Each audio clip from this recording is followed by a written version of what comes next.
Al derecho y al revés. Las dos caras de la realidad. El yin y el yang de los temas actuales.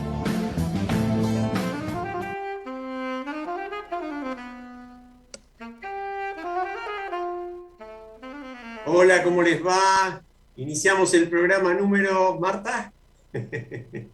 228. Al derecho y al revés, muy bien. La agarré de sorpresa, mal lo mío. Un poco malo, malvado. Bueno, iniciamos el 228 con el equipo completo, aunque vamos a aclarar que Charlie está en imagen, en voz, en presencia, pero es nuestro invitado especial el día de hoy, más allá de ser parte del equipo. Así que bienvenido de vuelta, Charlie. Lindo tenerte. Gracias, gracias. Bueno, iniciamos muy rápidamente. Como siempre, tenemos que lamentar otros 33 muertes registradas en el día de hoy por COVID. Una cifra que suena elevada para los antecedentes de los días anteriores, pero teniendo en cuenta el fin de semana largo con bajo registro, no es muy sorprendente. 1.644 casos. Se puede decir lo mismo respecto de una cifra que, en fin, con 3 días de cifras menores y atrasadas podría justificarse por eso. Pero el dato que yo quiero remarcar es que de nada más que 29.000 testeos, hay un 5,5% de positividad, cuando veníamos hace rato entre un 3, un 2 y algo. Y en comparación, por dar un solo ejemplo, Italia hoy testeó 237.000. Y la población de Italia obviamente no es 10 veces la de la Argentina. Y esto es una constante de hace muchísimo tiempo, con lo cual volvemos a reiterar el alerta, la convicción de que cuidándonos, sobre todo en interiores, con barbijo, con distanciamiento, podemos hacer mucho más allá de que los números por ahora nos sigan acompañando. Y recuerdo que se confirmó hace un par de días que Delta ya no solo es preponderante, sino casi excluyente. No hay otra cosa que Delta en la Argentina en materia de COVID. De Sí, manera que... y, Dale, y yo, Marta. yo agregaría, Alejandro, que justamente en varios países europeos está ocurriendo un nuevo crecimiento de el coronavirus en sus distintas variantes. Muy fuerte, y la alerta hoy de la Organización Mundial de la Salud, que habla de la posibilidad, si no se toman las medidas adecuadas, de nada menos que 700.000 nuevas muertes por COVID en Europa durante el invierno, que todavía no empezó a pesar de las temperaturas bajas en el continente viejo. Tenemos, obviamente, la presentación que ya anunciamos del libro de Charlie, libro extremadamente interesante y actual, pero no queremos dejar de referirnos muy rápidamente. Tenemos algunos audios sobre esto, a situaciones de violencia que creíamos superadas en la Argentina. Primero la vamos a escuchar a Olga Curipán. Olga Curipán, una dirigente de la cultura mapuche y de la comunidad mapuche, que ha sufrido el domingo de la semana pasada un atentado donde se pretendió incluso incendiar su domicilio. Queremos escucharla a Olga y después decimos algo. Sí, Pero dale. agreguemos además que Olga Curipán fue una invitada en nuestro Así programa es. y bueno, allí nos habló de la cantidad de actividades que realizan desde la comunidad para profundizar la cultura, para mejorar la educación, para, bueno, hacer cosas con absoluta dedicación y responsabilidad, como lo vienen haciendo, sin involucrarse ellos, por supuesto, en hechos de violencia, como algunos grupos sí lo están haciendo, ¿no? Sí, yo agregaría que ella trabaja justamente por los temas de la lengua y desde una cultura de paz.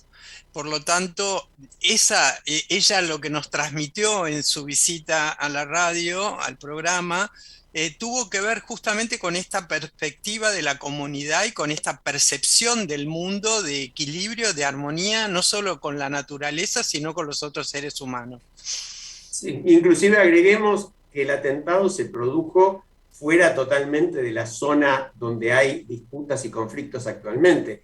Olga vive en el sur de la provincia de Buenos Aires, no está en la zona de conflicto. La escuchamos, Gerardo, a Olga Curipán, por favor. Mi nombre es María Olga Curipán, soy representante nacional del Consejo de Participación Indígena y representante mapuche para el pueblo de la provincia de Buenos Aires. A raíz del atentado que el pasado 14 de noviembre hemos sido víctimas, tanto mi familia como mi comunidad de origen, hemos difundido a modo de prevención y reflexión social un comunicado público. A pedido de los medios de comunicación que solicitan mayor información al respecto, lo que puedo expresar es que recién estoy saliendo del estupor vivenciado. Si bien no hemos tenido daños físicos, pero sí materiales, lo que nos ha dicho la policía es que es aún más preocupante, ya que según dicen la idea fue tirar la bomba Molotov en el techo o la puerta de mi casa y cayó sobre un portón de hierro. Así todo se inició un incendio que apagaron los vecinos. Como se está trabajando desde varias fuerzas de investigación policial y ya están evaluando las cámaras, aún no podemos dar más información pública. La realidad es que tener este tipo de experiencia es realmente paralizante. No sabemos cómo vamos a seguir si esperamos que la justicia y la policía nos den respuesta. En el marco de esta situación y a raíz de lo que expresamos en el comunicado público, que esperamos que los medios hagan difusión, debo decir que ayer hubo una muerte joven en territorio mapuche, que bueno, que se está trabajando sobre la restitución territorial de nuestro pueblo. Eh, Nosotros, el pueblo mapuche, habitamos 7 provincias en Argentina. Eh, Somos originarios del país. Solicitamos a los medios y la sociedad toda reflexione acerca de la violencia ejercida sobre los pueblos originarios y en particular sobre el pueblo mapuche. Solicitamos nos acompañen en el pedido público que hemos hecho al señor presidente de la Nación, al gobierno nacional, para que en forma inmediata convoque, intervenga y resuelva estos hechos. Muchas gracias por su difusión, por la difusión que nos están dando. Bueno, mi nombre es María Olga Curipán, y en mi nombre y las comunidades, pueblos, organizaciones indígenas, sociales, educativas, desde la Ruca Kimun Mapuche, la LOF Curipán Cayumán, la organización del Parlamento Mapuche Tehuelche de la provincia de Buenos Aires, agradecemos por la comunicación y la difusión del comunicado público. Bueno, Bueno, yo creo, sí, dale. terrible. Expresamos desde acá toda nuestra solidaridad hacia Olga Curipán, su familia y todos los que trabajan con ella. Yo agrego la mención que hace Olga en su audio. El candidato a diputado y hoy diputado electo por Avanza Libertad, José Luis Espert, pocos días antes había dicho en Bahía Blanca, justamente, muy cerca de donde vive Olga, los mapuches no son mapuches, son terroristas, son asesinos directamente, hay que ir y poner orden ahí. Obviamente se estaba refiriendo al conflicto del sur, pero no hizo la menor distinción, calificó a los mapuches como tales, como terroristas y asesinos, y en otros audios parecidos con respecto no a los mapuches, pero sí a crímenes de otro tipo, habló de meter balas, ¿no? Bueno, Evidentemente eso es lo que está aludiendo Olga en su audio. ella tiene la discreción de no nombrar, pero yo creo que nosotros tenemos que poner en evidencia a los políticos que no miden las consecuencias de sus palabras, porque en este caso no hubo, como ella dijo, pérdidas físicas, humanas, pero una familia que es atacada de noche, su vivienda por una bomba Molotov, la verdad es que uno no lo puede adjudicar directamente a Esper, pero sí un llamado de atención a los políticos que no conocen lo que sucede en los territorios y que hacen este tipo de expresiones tan categóricas digamos, y con consecuencias imprevisibles. Sí, yo agregaría, porque ella lo dijo en nuestro programa, como bien recordaba Marta, las comunidades en su casi totalidad, sobre todo las consolidadas, las registradas, las que además pueden mostrar antecedentes de quiénes son, porque atribuirse ser mapuche para generar violencia es una responsabilidad de quien lo hace. Y puede haber algunos que verdaderamente que puedan ser calificados como violentos o incluso como terroristas. pero eso no tiene nada que ver con las comunidades que están registradas, que se someten a la ley, que hacen sus reclamos con justicia, reclamos que están en la Constitución, en los tratados internacionales y en las leyes. Olga jamás invitó ni incitó a la violencia, todo lo contrario.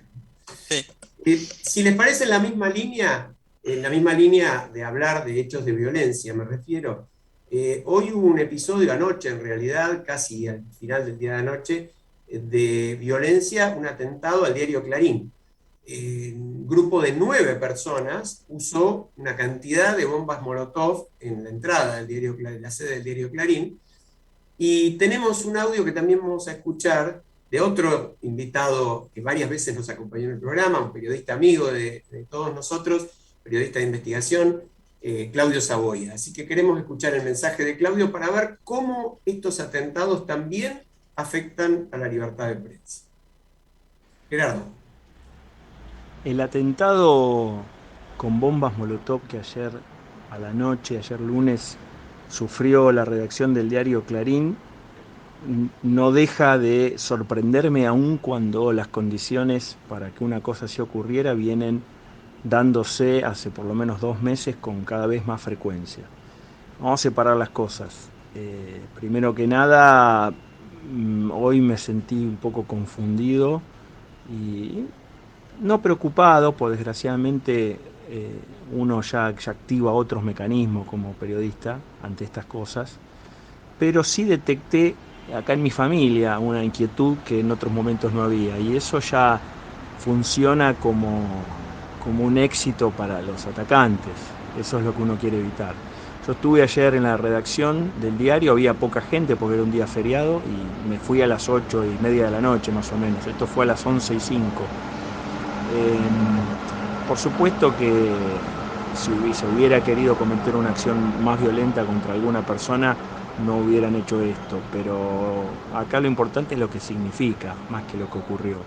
Con total impunidad, 9 personas, ya no es un solo loco suelto, sino que hay una mínima organización, aunque más no sea para coordinarse y llegar a la redacción, a la entrada de la calle Piedras, que es la entrada de las oficinas del Grupo Clarín. Estaba cerrado ayer, sino que, bueno, intenta mandar un mensaje no solo a Clarín, sino sobre todo a todos los periodistas. No olvidemos que acá, si los periodistas de cualquier medio no trabajáramos en los temas y publicáramos por la plataforma que fuere las cosas que publicamos, no habría ningún problema. Entonces, el contenido, tal como bien lo expresó con total una espantosa candidez el gobernador de Chaco la semana pasada, Jorge Capitanich, acá el tema es el contenido, es la información. Eso es lo que se quiere regular, controlar, si es posible eliminar. Y bueno, si los mensajes no se eliminan, el problema es que ya pasamos a tratar de eliminar, con comillas digo eliminar, a los portadores de los mensajes, que somos los periodistas. Y cuando hablo de eliminar, me refiero a hacernos callar de cualquier manera, asustándonos. La autocensura funciona siempre antes que cualquier otra censura. Entonces es preocupante. Yo en 25 años que estoy en el diario, un poquito más, 3 veces me sentí así, 3 veces con cosas concretas. Una fue una amenaza de bomba concreta que nos hizo vaciar el edificio en 1998. Después estuvo aquella invasión de inspectores de la AFIP, que eran más de 200, no cabían ni siquiera en la vereda. Toda la cuadra llenaban y estaban dando vueltas por el edificio. Otro caso fue cuando vino Guillermo Moreno y Axel Kicillof al auditorio de la redacción, donde había una asamblea, a meterse patoteando, y Martín Sabatella. Pero eso estaba en otro plano. Ahora, esto se inscribe en esa línea. Es feo trabajar así. Ojalá que no vuelva a ocurrir. Les mando un saludo. Bueno, también muy fuerte, ¿no? También desde acá toda nuestra solidaridad a los que trabajan en Clarín, en los medios en general, y un nuevo agradecimiento a Claudio, que además nos cuenta cómo lo sintió él, qué pasa en su familia, qué temores suscita este tipo de cosas. Algunos pueden decir, en el caso del atentado a Olga Curipán, fue la extrema derecha. En el caso de Clarín, algunos pueden decir la extrema izquierda. Señoras, señores, acá hay casos de extrema violencia, que es lo que debe empezar a preocuparnos y lo que debe hacer que nos ocupemos en seguir construyendo puentes para la paz. Yo quería agregar, porque lo comentamos en la previa, pero no lo dijimos al aire, y para no olvidarnos que en mayo, y justamente en Bahía Blanca, también pusieron una bomba Molotov en un local de La Cámpora. Que en este caso fue un poco más sofisticado porque lo detonaron con control remoto. Pero quiero decir, y la Cámpora en ese momento habló de un hecho de gravedad institucional y hace referencia a los discursos de odio que incitan y avalan este tipo de conducta que va en contra de todos nosotros, porque va en contra de la convivencia democrática. Entonces, me parece que toda la ciudadanía tiene que generar un repudio fuerte, ¿no? y potente a este tipo de atentados. Charlie. Bueno, no, solidarizarme obviamente tanto con Olga como con la comunidad mapuche y con los periodistas de Clarín, pero también hay una pata ahí fundamental que es una justicia que investigue estos hechos, ¿no? Que se van sucediendo porque justamente hay como una garantía de impunidad en quienes cometen delitos porque luego no son investigados. Sumo al de la Cámpora, si se quiere también. Así que ojalá que la justicia y las fuerzas de seguridad actúen e investiguen a fondo. Sí, yo agregaría en esa misma línea que la dirigencia entienda que estas cuestiones, como bien dijo Marta, no son de izquierda, no son de derecha, es la metodología, es la forma de hacer política, en este caso con violencia. Esto aplica también, creo que por suerte parecería que las reacciones de uso político de la violencia, por ejemplo, policial, que en estos días ha sido también terrible, el asesinato de este chiquito que estaba con sus compañeros, venía de jugar al fútbol, ¿no? Y este móvil sin identificar que termina matándolo de un balazo, y en paralelo el asesinato también, que habrá que esclarecer, de un ciudadano que estaba preso en una comisaría de San Clemente y muere por asfixia cuando ahí había 9 policías y él solo, alguien que evidentemente había tenido un brote psicótico o algo por el estilo, y termina siendo asesinado. Y podría ser interminable la lista. Digo, por suerte, por lo menos, quizás como hubo 2 hechos, uno en Cava y otro en provincia de Buenos Aires, no pudieron tirarse los muertos de encima los dirigentes y empezar a hablar del otro, aunque el presidente de la Nación sí hizo un comunicado a propósito de lo de Cava y no vi un comunicado similar a propósito de la provincia de Buenos Aires. Pero bueno, es como que hay que terminar. Los muertos por la policía son crímenes hechos por una fuerza de seguridad, no importa dónde se hagan. Es responsabilidad de todos que esto no pase. La violencia política es responsabilidad de todos evitarla. Pero bueno, si les parece, vamos a ver si todo esto no tiene alguna explicación por ejemplo, en la bipolaridad de la democracia. Charlie, explícanos de qué se trata esto. Bueno, perdón. Yo, como este es un programa de radio que se ve, yo voy a mostrar aquello sobre lo cual le vamos a pedir a Charlie que nos hable, que es la democracia bipolar.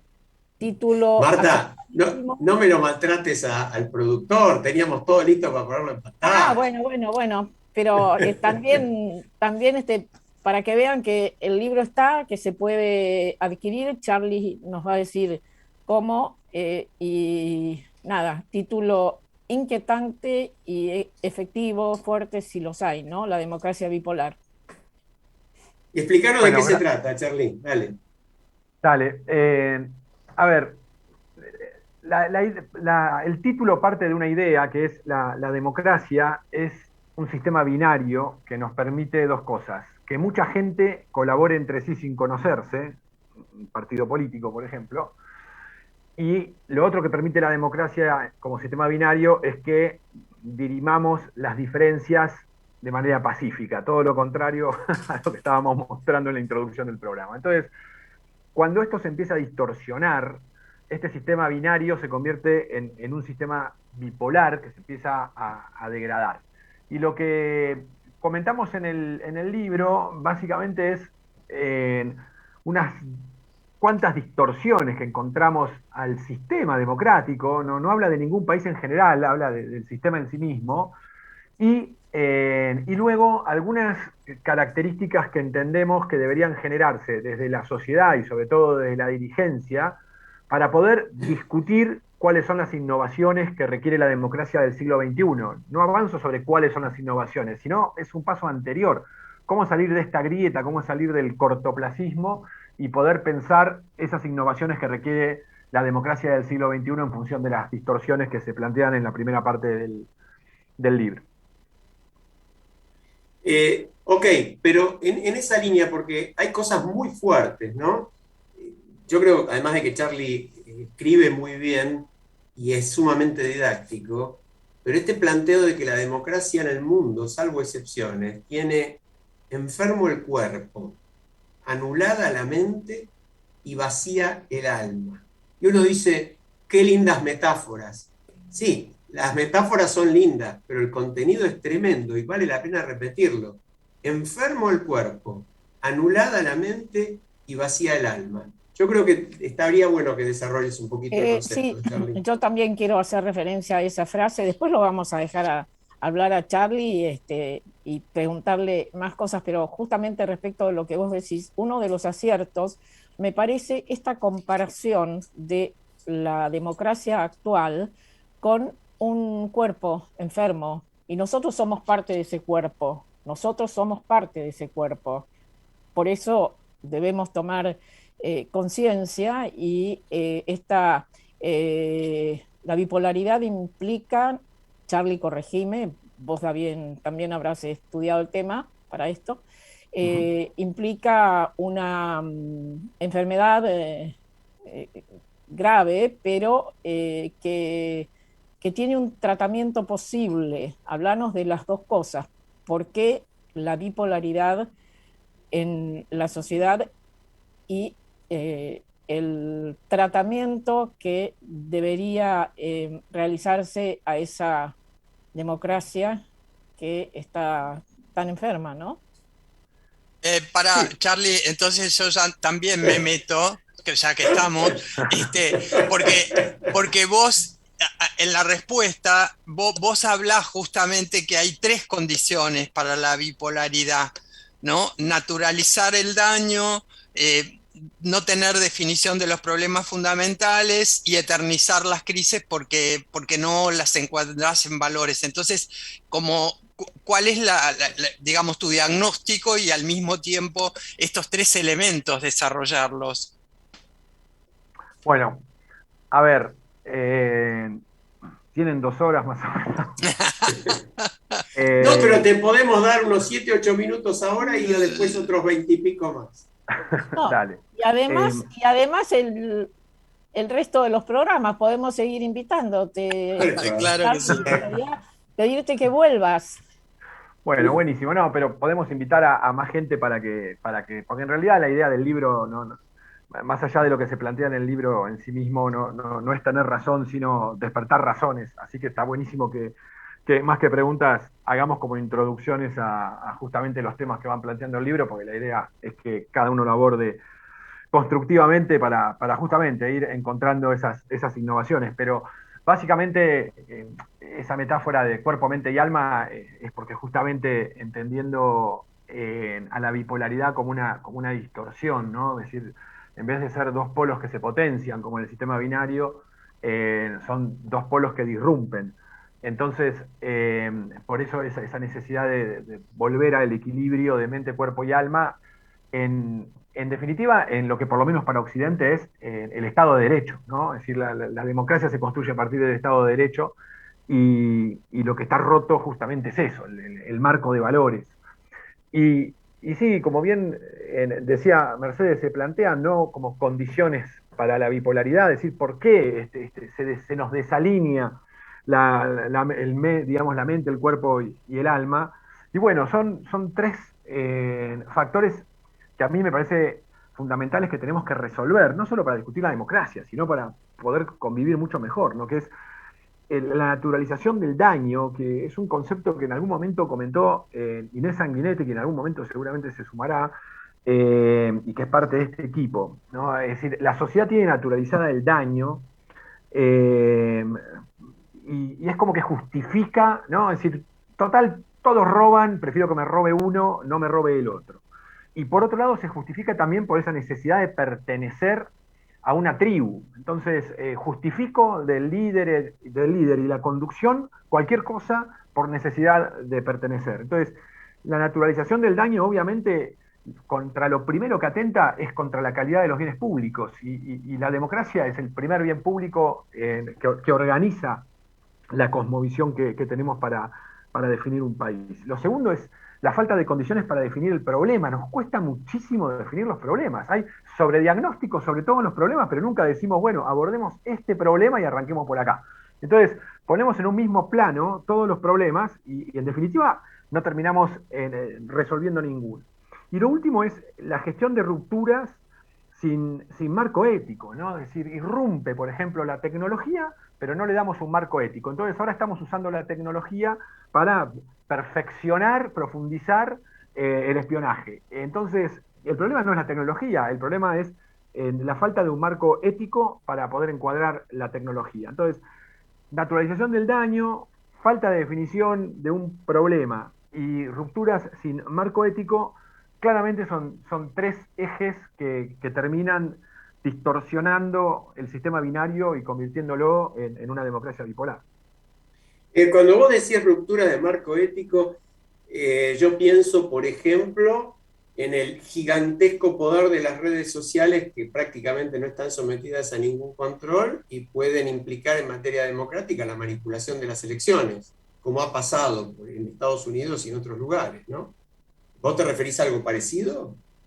Sí, bueno, justo parece que leíste el libro, porque justo uno de los ejemplos que se pone es la irrupción del algoritmo, ¿no? Y el ejemplo de distorsión y de falta de valores en el marco de la tecnología es justamente el ejemplo donde el comité de campaña en su momento del presidente Trump utiliza a una consultora, a Cambridge Analytica, para montar toda una campaña en las redes sociales para generar bueno, información falsa y manipular de alguna manera el voto de los ciudadanos. Entonces, a mí me gusta decir que digamos, ideología con valores es ideología, ideología sin valores es corrupción.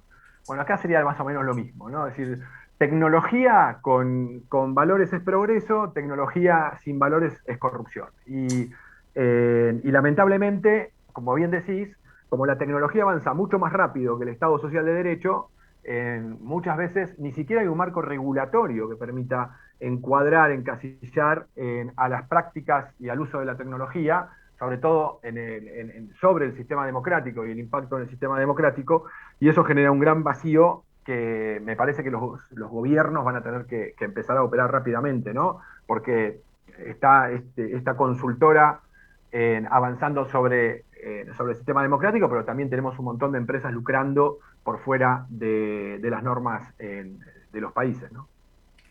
Charlie, vos hablás de la democracia. Perdón. Supongo que ya nos tenemos que ir en una pausa, ¿no? Tendríamos que ir a la pausa.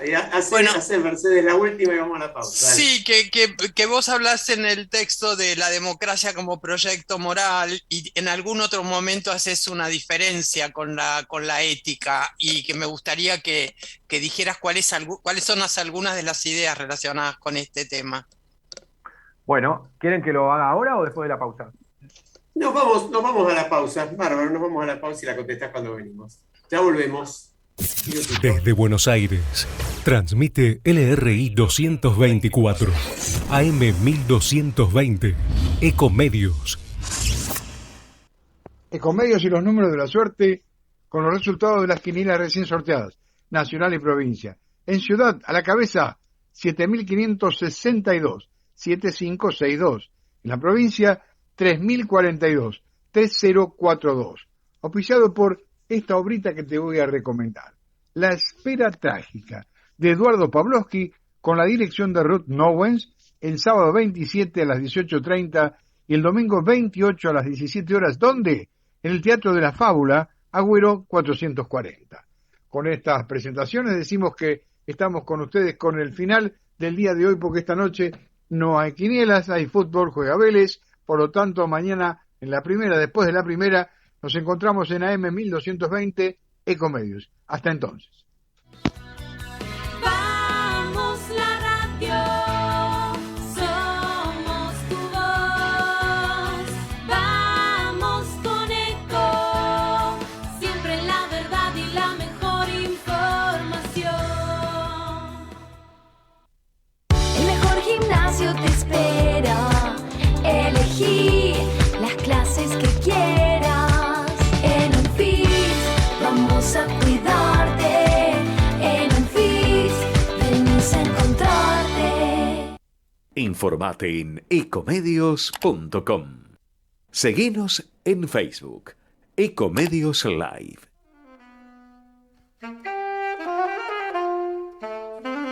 Bueno, estamos de vuelta, Charlie. Tenés la palabra de ahora hasta las 7. No, voy con la pregunta de Mercedes, la diferencia entre la democracia como proyecto ético y la democracia como proyecto moral. Cuando hay una sociedad civil que tiene capacidad de incidencia y de cuidar a las instituciones, y una institucionalidad inclusiva, una institucionalidad fuerte, se establece Estado de Derecho y la democracia se convierte en un proyecto ético. Ética entendida como la define el filósofo Bernardo Toro, que en algún momento compartió también este espacio, que es la capacidad de una sociedad de garantizar dignidad humana. Es decir, la democracia genera dignidad humana. Ahora, cuando dentro de las normativas, dentro de un Estado que tiene capacidad de generar institucionalidad, pero tenemos una sociedad civil fragmentada, entonces la democracia deja de ser un proyecto ético, un proyecto colectivo en busca de la dignidad humana y se convierte en un proyecto moral. Y la moral tiene como foco el poder, porque la moral se construye a partir de leyes y de reglas de juego que define un segmento de la sociedad. Entonces, aquel que reúne el poder para definir lo que es moral, termina imponiendo su criterio y deja afuera a el resto de la sociedad. Por lo tanto, se empiezan a armar corporaciones sindicales, corporaciones políticas, corporaciones económicas, etc. Entonces, el problema que tenemos es justamente eso, ¿no? Que pasamos de una democracia que incluye a la casi totalidad de la población a un modelo corporativo de democracia como proyecto moral que genera una institucionalidad excluyente.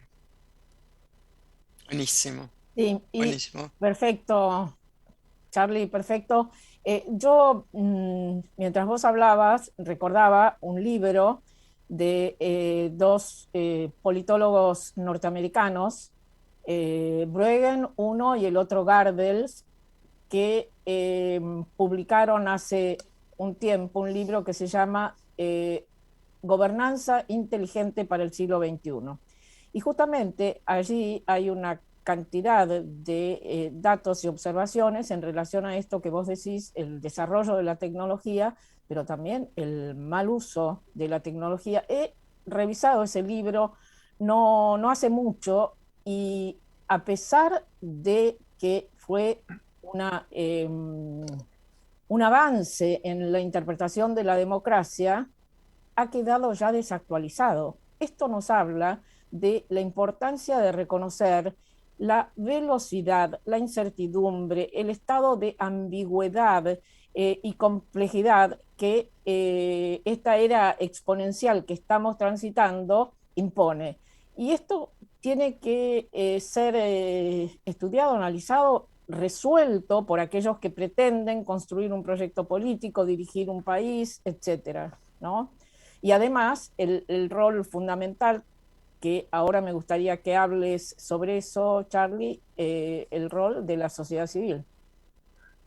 Sí, a ver, es fundamental en el marco en que se desarrolla la democracia en estas sociedades cada vez más complejas, ¿no? Este libro hacía referencia de alguna manera, y tu comentario, a, a las estructuras y a la necesidad de generar organizaciones exponenciales, que lamentablemente lo han desarrollado muy bien en las empresas tecnológicas, que eso está bárbaro. Lo lamentable es que el Estado no desarrolle políticas públicas exponenciales, sobre todo por lo que decíamos, ¿no? Que hay cada vez más gente que no tiene tiempo para esperar el desarrollo progresivo e incremental de los avances de la política pública. Entonces, eso me parece clave y creo que en gran manera se activa con la sociedad civil complementando la política pública. Y yo veo ahí dos problemas. Uno, no hay estrategia de la sociedad civil para disputar poder, ¿no? Es decir, la sociedad civil es buena complementando poder cuando hay voluntad política del otro lado de abrirse a los programas de la sociedad civil, pero la sociedad civil tiene muy poca capacidad cuando hay una corporación política, digamos, tomando decisiones del Estado de incidir sobre y abrir esa estructura que se cierra para poder incidir. Creo que hay una falta de estrategia. No tenemos una estrategia desde la sociedad civil para acompañar a los dirigentes políticos que quieren disputar en elecciones o que ocupan cargos públicos, poder acompañarlos para que dentro de ese sistema muchas veces pervertido, perverso y burocrático puedan seguir imponiendo sus valores y sus agendas. Entonces ahí tenemos un gran, para mí, vacío y gran desafío para la sociedad civil. ¿Cómo ayudamos a no solo complementar políticas públicas, sino disputar poder para poder complementar desde adentro y que realmente los cargos públicos sean espacios de poder, ¿no? Porque ofrecer cargos públicos todo el mundo te ofrece. Ahora, convertir un cargo en un espacio de poder para poder transformar el sistema, eso ya resulta mucho más complejo. Y del otro lado, tenemos una dirigencia política, más allá de la ideología, tienen una lógica de hacer política donde ven como competencia a la sociedad civil, porque les resta prestigio, porque les resta espacio en los medios de comunicación, porque les resta financiamiento. Entonces, se termina generando ahí otra grieta, ¿no? Un vínculo de suma cero donde el que tiene poder no abre la política pública para que sea complementada y quienes están impulsando programas de impacto social desde la sociedad civil no tienen capacidad de incidir dentro del sistema. Entonces, ahí hay un gran vacío que me parece que le tenemos que poner mucha cabeza y mucha estrategia de los dos lados, de la dirigencia política y desde la dirigencia social para poder cambiar esta lógica. Charlie, perdón. Un tema solo que como cometimos un error quizá, que es que como es equipo, Charlie no lo presentamos, y a mí me interesa mucho decir que Charlie es director de inteligencia colaborativa en la Fundación Avina, y en este sentido vos haces referencia al rol del Estado, hablando de esto de la inteligencia colaborativa, en pensar la inteligencia no desde el individuo, sino desde el colectivo. ¿Por qué no nos comentás un poco esta perspectiva, Charlie? Sí, bueno, ahora está muy, muy de moda, ¿no? Esto de la inteligencia colectiva o la inteligencia sumada de una masa crítica en pos de generar un impacto. Y yo creo que ahí también tenemos otro desafío en América Latina, para no entrar en Argentina solamente, que es cómo articularnos para poder generar más impacto. Y a mí me encanta usar el ejemplo de Messi. Messi en Barcelona triunfó, se llevó títulos y demás, y Messi hasta hace un año en la selección argentina no ganaba nada. Bueno, ¿por qué? Porque en Barcelona, es decir, a lo que le falta a Argentina y lo que le falta a América Latina, no es identificar Messis, porque Messis hay, si hay Barcelonas, ¿no? Si hay un Barcelona, los Messis emergen. Ahora, es muy difícil que un Messi, ¿no?, cambie un equipo y en un juego colectivo como es la democracia, haga ganar a una selección. A tal punto que, digamos, hasta que se retiró Mascherano, Mascherano era la referencia del equipo, el que rompe juego, no el que crea juego, y Argentina en este último año pudo salir campeón porque se armó un equipo en torno a Messi, como se armó en Barcelona. Entonces, me parece que el gran desafío que tenemos para poder construir inteligencia colectiva es dejar de mirar a Messi y pensar cómo construimos Barcelona, porque con Barcelona emergen los Messi, y lo que necesita Argentina y lo que necesita América Latina, me parece que es eso, cómo construir Barcelonas para que emerjan los Messi y capturar y potenciar esa inteligencia colectiva, porque en el Barcelona Messi está rodeado de 10 talentos iguales, ¿no?, que él. Entonces, me parece que esos son los modelos que tenemos que ir buscando poder implementar en América Latina. ¿Sabes qué? Yo te iba a preguntar otra cosa, pero agrego algo rápidamente. Messi ahora, en el Paris Saint-Germain, está rodeado de extraordinarios jugadores, pero todavía no hay un equipo. Entonces están en la misma situación. Aunque sean varios Messi, o algún Messi y varios medios o 3/4 de Messi, tampoco alcanza, ¿no? Y en ese sentido yo te iba a decir, ¿cómo ves el efecto del discurso y la movida antipolítica que ha tenido tanto impacto en estas últimas elecciones, personajes como Milei y el propio Spert en otra medida, pero también es una convocatoria antipolítica? De alguna manera, las elecciones de Chile marcan candidatos que se muestran también por afuera de las coaliciones que venían gobernando durante tantos años, y esta expectativa, que justamente por eso la menciono, también es una llamada como al líder salvador individualista que supuestamente viene de afuera del sistema para destruir la casta. Entonces, ¿vos le ves alguna chance a eso? ¿Cómo hacer para desmistificar ese discurso si no le ves chance? Bueno, por ahí estaría bueno diferenciar el discurso antipolítica de acciones que van en contra de una estructura política que no sé si ya hace política, ¿no? Entonces, no me refiero a Milei, porque la verdad que no me gustaría darle entidad dentro de la democracia a Milei, más allá de que es votado y es respetable, pero la verdad que no me parece una referencia. Pero sí el ejemplo que pones de Chile. A mí el caso chileno me parece súper interesante para investigar, porque yo creo que no es antipolítica, no es un discurso antipolítico, es mucho más sofisticado en Chile. Son acciones que van en contra de un sistema político desprestigiado, pero da lugar a una nueva política. Y lo que pasó en estas elecciones, de votar 2 candidatos por fuera del sistema tradicional, de las estructuras políticas, es lo mismo que se dio en la Convención Constituyente, donde la gente habilitó que la Constituyente sea integrada por candidatos independientes, y en la elección posterior para conformar la Asamblea, los candidatos que provenían de las estructuras tradicionales no alcanzaron el 25%, es decir, ni siquiera pueden vetar lo que vaya surgiendo de la convención. Entonces, me parece que hay una lectura, más allá del candidato al que se vote, de una disrupción dentro del sistema que castiga a una estructura y a una forma y a unas lógicas de hacer política que me parece que ya no resisten la complejidad de la sociedad. Tal vez sí haya que refinar en los candidatos, en los exponentes, digamos, que estamos eligiendo para la nueva política, ¿no? Para construir nuevos paradigmas, porque claramente Milei no es nuevo paradigma de nada.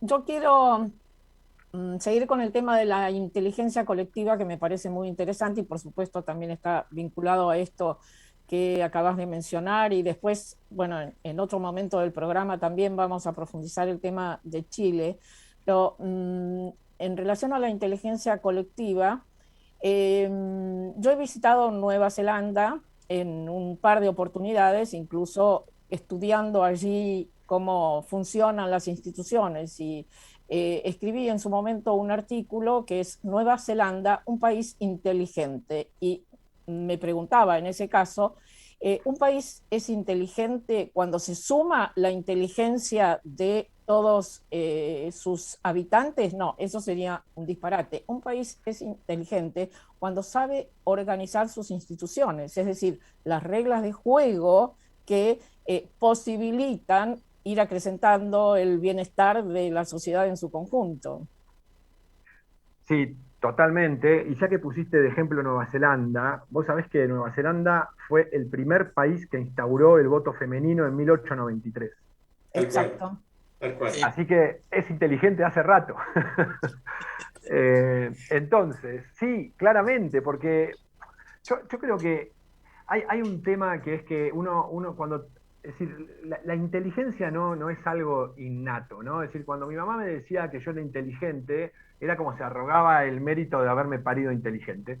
Y un día yo dije, no es así. La inteligencia es una capacidad que se va adquiriendo. Entonces, así como el individuo adquiere inteligencia rodeándose de vínculos que tienen mucha vivencia, acceso a conocimiento, etcétera, me parece que la manera que tiene un país de construir inteligencia es justamente forjando la institucionalidad que va permitiendo acceder y visibilizar y potenciar esa inteligencia, ¿no? Hacía poco, el año pasado comentamos el libro La potencia del talento no mirado, la empresa Arbusta, que capacita a chicos en los sectores vulnerables de los conurbanos de las grandes ciudades, y los incorpora a la empresa de alta tecnología y terminan siendo empleados. Bueno, la hipótesis de esa empresa fue: el talento es un recurso distribuido, lo que no está distribuido son las herramientas y las plataformas para que ese talento sea visibilizado y potenciado. Entonces, ahí también esa empresa está construyendo institucionalidad. Entonces, me parece que el gran desafío de Argentina y de los países latinoamericanos es justamente eso: cómo creamos la institucionalidad para potenciar la inteligencia colectiva y que sea una capacidad adquirida y mejorada permanentemente. Charlie, yo agregaría, perdóname que le Dale. que me complete en un minuto para la audiencia. Vos das un ejemplo en el libro interesantísimo de la innovación en un modelo de Estado exponencial. Está bien que es un país muy pequeño, pero me parece que vale la pena la referencia, ¿no? Es uno de los países bálticos. El caso de Estonia, ¿te referís? Sí. Sí, claro. Estonia está puesto como modelo mundial del Estado en el celular de la población, ¿no? Es decir, salvo, creo que casarte y vender un inmueble, después todo lo podés hacer desde tu celular, porque el Estado tiene todas las bases integradas para poder operar de esa manera. En Estonia son 3,5 millones de habitantes. Y lo cruzo con algo que está ahí en el libro también, que es cuál es la capacidad de carga de la democracia para no perder calidad o para mantener calidad. Y entonces cruzamos el índice de calidad democrática que elabora The Economist con cantidad de población y crecimiento poblacional.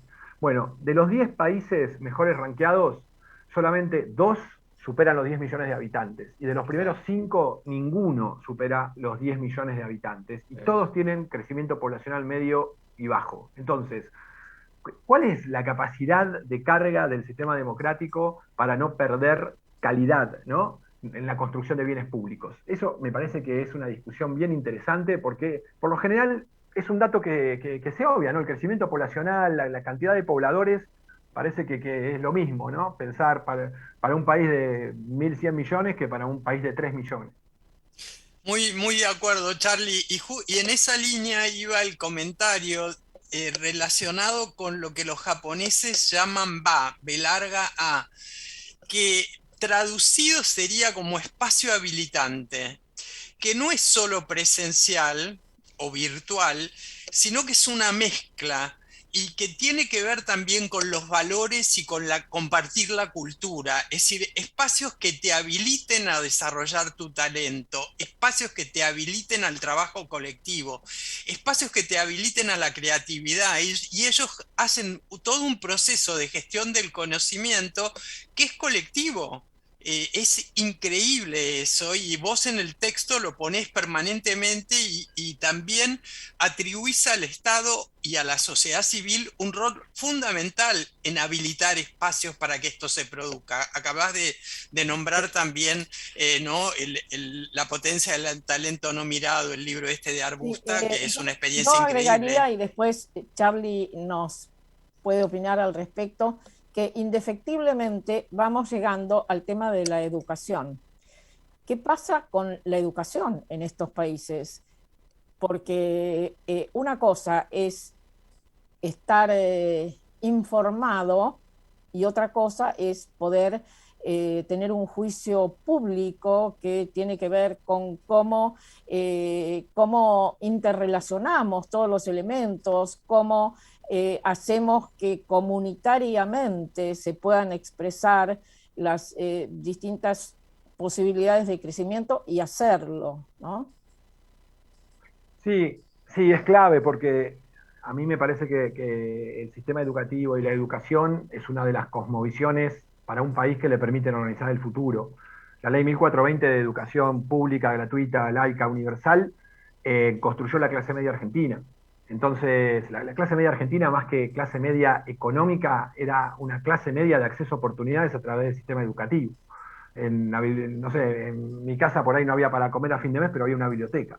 Entonces, el fundamento del sistema educativo es lo que garantiza un acceso equitativo a oportunidades. Y la implosión del sistema educativo argentino creo que es uno de los factores que genera los estándares de pobreza que hoy tiene la Argentina, ¿no? En Colombia, en la década del 90, se hizo un estudio súper interesante que le preguntaron a los maestros de las escuelas públicas estatales a dónde mandaban a sus hijos, y la mayoría de los maestros, creo que la cifra que arrojó fue un 75%, enviaban a sus hijos al sistema privado de educación. Es decir, los propios gestores del sistema público estatal mandaban a sus hijos al sistema privado. Y ustedes saben que América Latina es la región de mayor inequidad en el mundo. Exacto. Y la forma de achicar la inequidad es construyendo bienes públicos de calidad. La educación es un bien público que requiere calidad. Si tenemos que ir a buscar la calidad al sistema privado, solo acceden los que pueden pagar. Entonces, ahí tenemos un punto fundamental para empezar a reconstruir Argentina y América Latina, que es volver, hay que generar la ley 1420 de la calidad educativa, ¿no? Logramos la de la cantidad, todo el mundo adentro, a través de la educación obligatoria y gratuita. Ahora tenemos que crear la 1420 de la calidad. Charlie, tenemos el libro en pantalla todo este tiempo, recordamos Democracia Bipolar, pero ¿por qué no le decís a la audiencia cómo lo pueden leer, dónde lo pueden comprar, dónde lo pueden descargar? Sí, que me manden un mail, un WhatsApp y mientras mando... yo lo sigo mostrando, Charlie. Dale. Lo estamos mostrando todo el tiempo, Marta, ¿eh? Lo tenés en pantalla todo el tiempo. Pero acá se ve Ahora más lo grande. mostramos. Tenés razón. Marta lo muestra más grande, tal cual.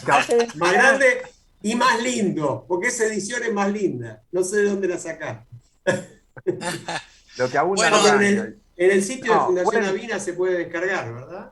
Sí, pueden escribir ahí carlos.march@avina.net y yo les mando el link. Por ahora estamos la versión digital entregándola gratuitamente, así que aprovechen que cada vez se regala menos cosas. Menos cosas de calidad, porque esto además es un libro de calidad. Yo quería hacer una referencia justamente hablando de la calidad del libro, que no la hicimos. El libro tiene un prólogo sumamente interesante. Ustedes vieron que hay prólogos buenos, realmente, muchos. Incluso hay prólogos que son famosos. En este caso, el llamado prólogo colaborativo. ¿Cuántos son los prologuistas, Charlie? Yo perdí la cuenta. 15 o 12 o 15. Ya yo también perdí la cuenta.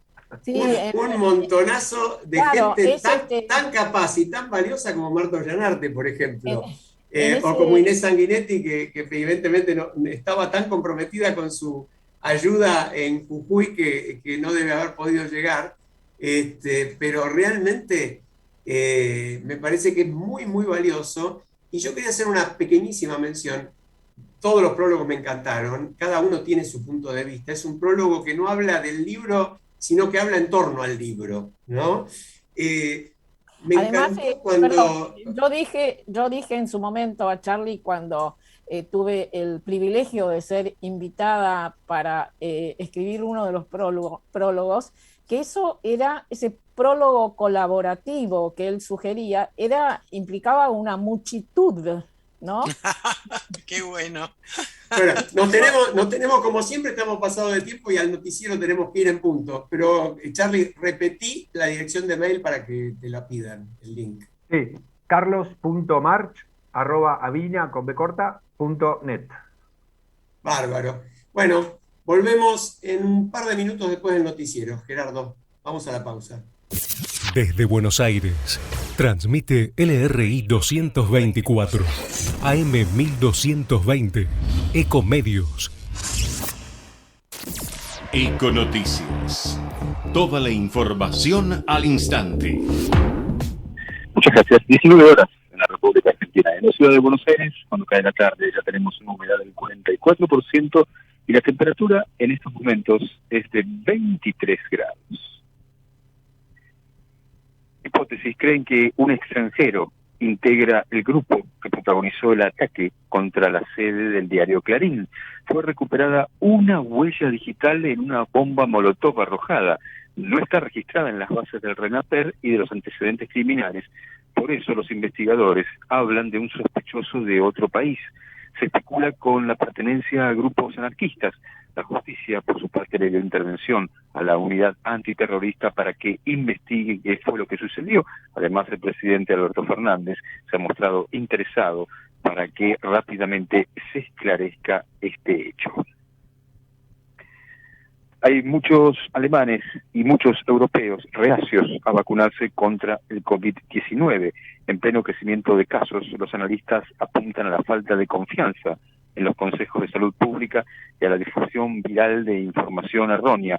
Pero también es cierto que muchas personas que han sido infectadas por coronavirus en los últimos meses en el viejo continente estaban vacunados con hasta 2 dosis.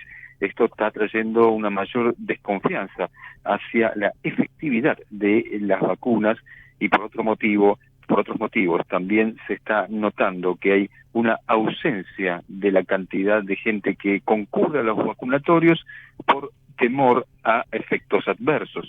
Un estudio realizado por la Universidad Tecnológica de Dresde en Sajonia, Alemania, allí en donde se trata del estado federado más afectado por la cuarta ola de coronavirus en Alemania y que tiene la tasa de vacunación más baja, 57%, señala que las personas que se alinean con la política de derecha son menos propensas a vacunarse, haciendo un link con posiciones políticas. Por otra parte, las teorías conspirativas también están fortaleciendo esta tendencia a no vacunarse y esto preocupa al gobierno federal de Alemania, que intenta que las informaciones no vengan con influencias que sean antimedicina o anticientíficas. En Buenos Aires, un informe de Antonio Dramo. La mejor información pasó por Econoticias. Ecomedios.com. Convivir es cuidarnos. Legislatura de la Ciudad Autónoma de Buenos Aires. Desde Buenos Aires, transmite LRI 224, AM 1220, Ecomedios. Tengo algo excelente para recomendarte. MGN Salud es una empresa de medicina que te da más servicios, más beneficios y la mejor atención.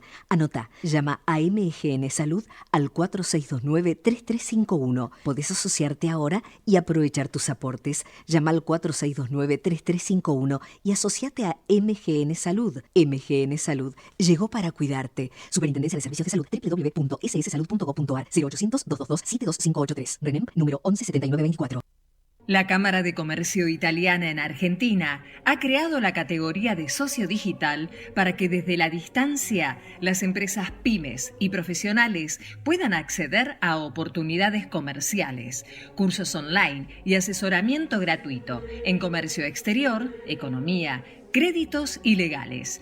Comuníquese al 011-481-65900, 011-481-65900 o enviando un mail a ccibaires@ccibaires.com.ar.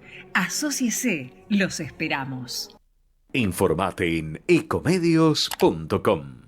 Seguinos en Instagram, @ecomedios.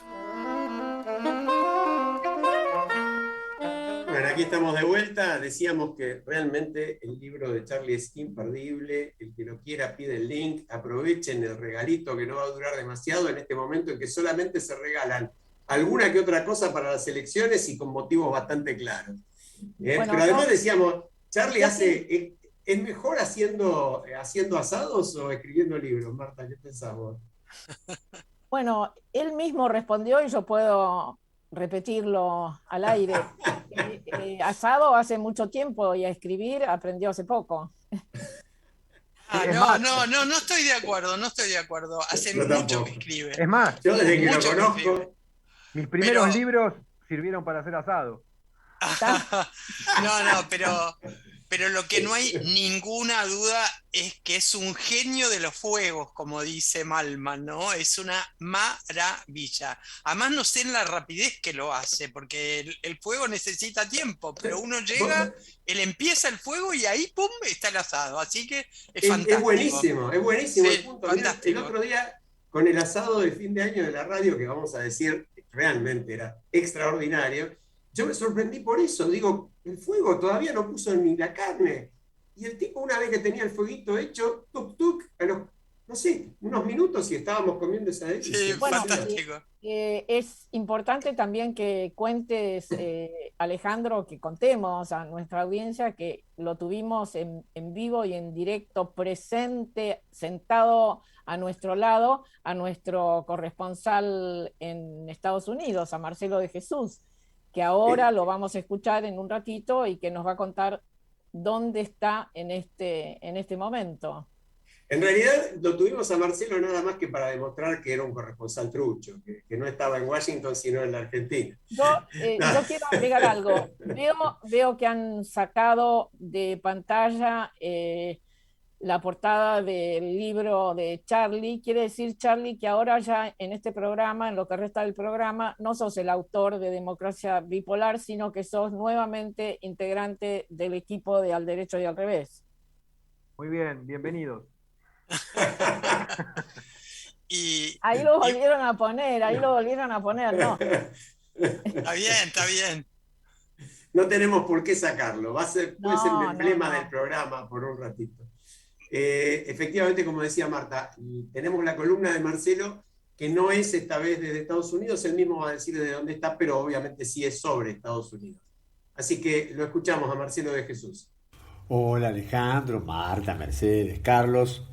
Esta vez haciendo la columna desde Posadas, Misiones, algo más al norte de Buenos Aires, pero obviamente más al sur que Washington.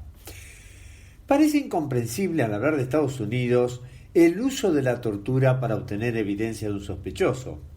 Majid Khan fue sentenciado a 26 años de prisión en conexión con un atentado de Al-Qaeda contra un hotel Marriott en Indonesia que causó la muerte de 11 personas.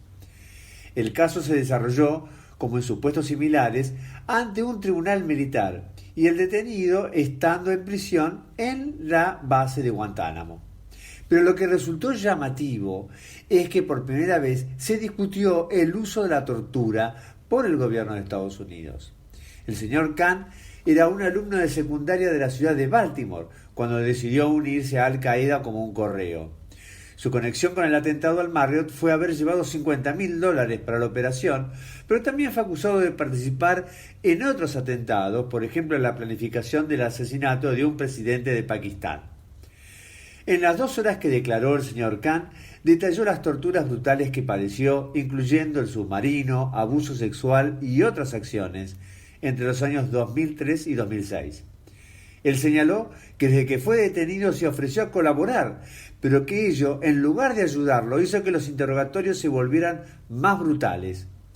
Incluso declaró, llegó a inventar historias para declarar cosas que a sus interrogadores pudiera gustarles como forma de evitar y hacer cesar la tortura. De todas maneras, el tribunal lo condenó a 26 años de prisión, eso sí, a contar desde el año 2012, fecha en que confesó los delitos que se le imputaban.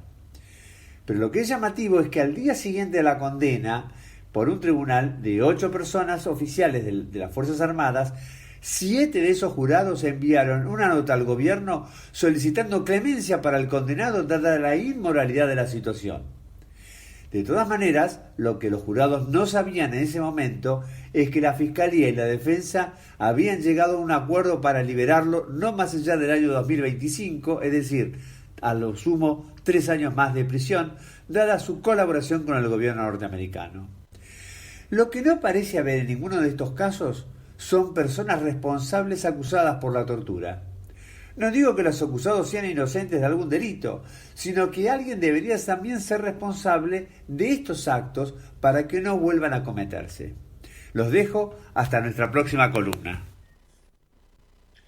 Yo creo que el final de la columna de Marcelo es todavía más preocupante, porque el horror que cuenta y que uno ya tuvo oportunidad de saber que pasaban y pasan cosas así, me parece muy, muy agravado por la impunidad de quienes pudieron y pueden ejercer ese método como parte del interrogatorio, ¿no? A imputados, sí. Yo creo que también presuntos. esto se lo podemos preguntar a quien va a ser el invitado de la última parte del programa, que es especialista justamente en el tema de derechos humanos, porque esto clarísimamente viola derechos humanos en pos de la consecución de ciertas cuestiones que deben conseguirse, pero evidentemente sin torturas y respetando los derechos humanos aún de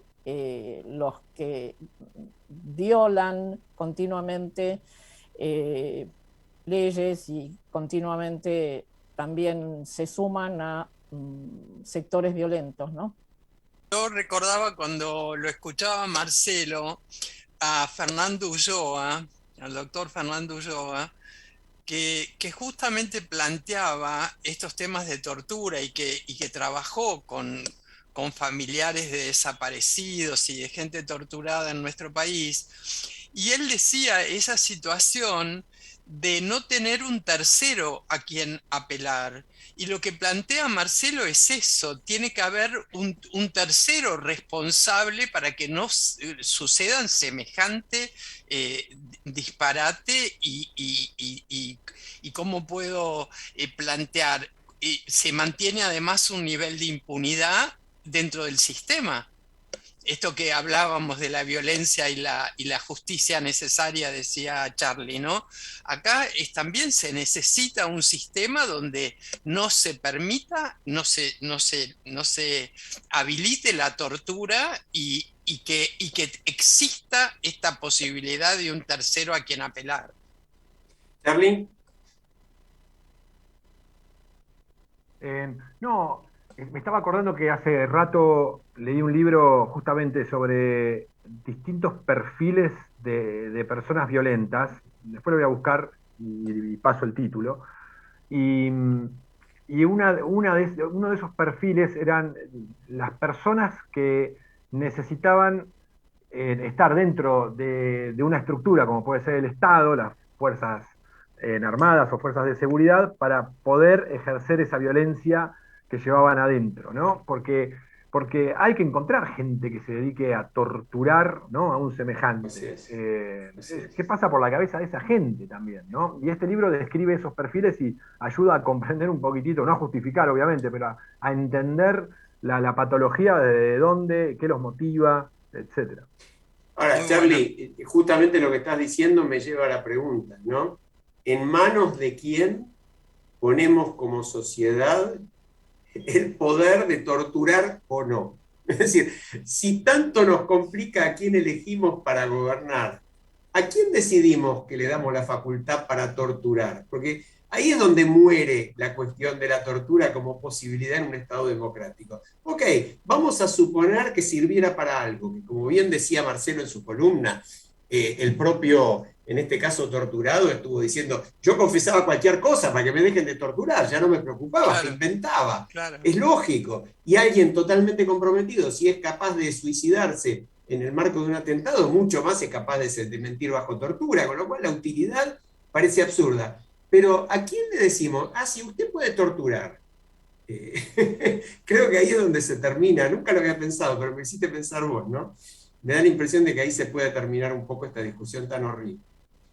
Si les parece, teníamos en agenda el tema que Charlie empezó a tocar de las elecciones de Chile, unas elecciones que la audiencia obviamente está al tanto, han pasado a la segunda vuelta dos opciones electorales que se pueden llamar de extremo de alguna manera, un extremo a la derecha y un extremo a la izquierda, pero sobre todo se puede decir que no estaban entre quienes han gobernado en Chile desde que volvió la democracia, ninguna de las dos grandes alianzas que hasta ahora habían gobernado.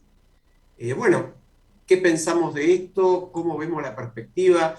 El propio episodio que me parece interesante de las declaraciones del embajador argentino en Chile al respecto, que claramente a mi criterio se intervino en los asuntos del país donde además ejerce una representación diplomática para descalificar a un candidato elegido por el voto popular.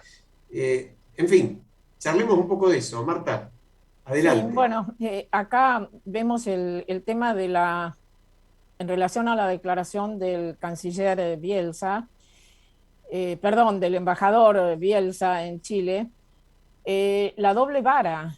Se condena acá la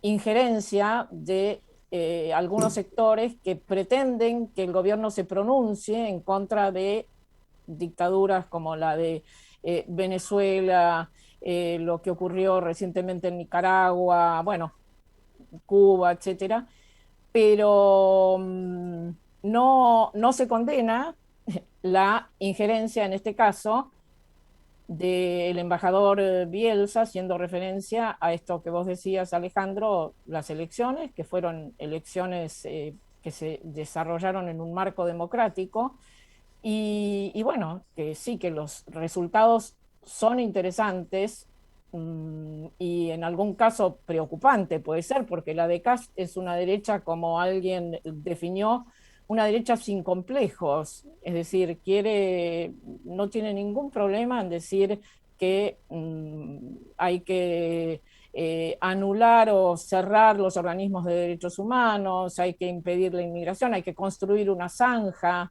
¿no?, para que no entren más personas al país que no estén siendo parte de grupos privilegiados que sí pueden ingresar, algunos sí, otros no.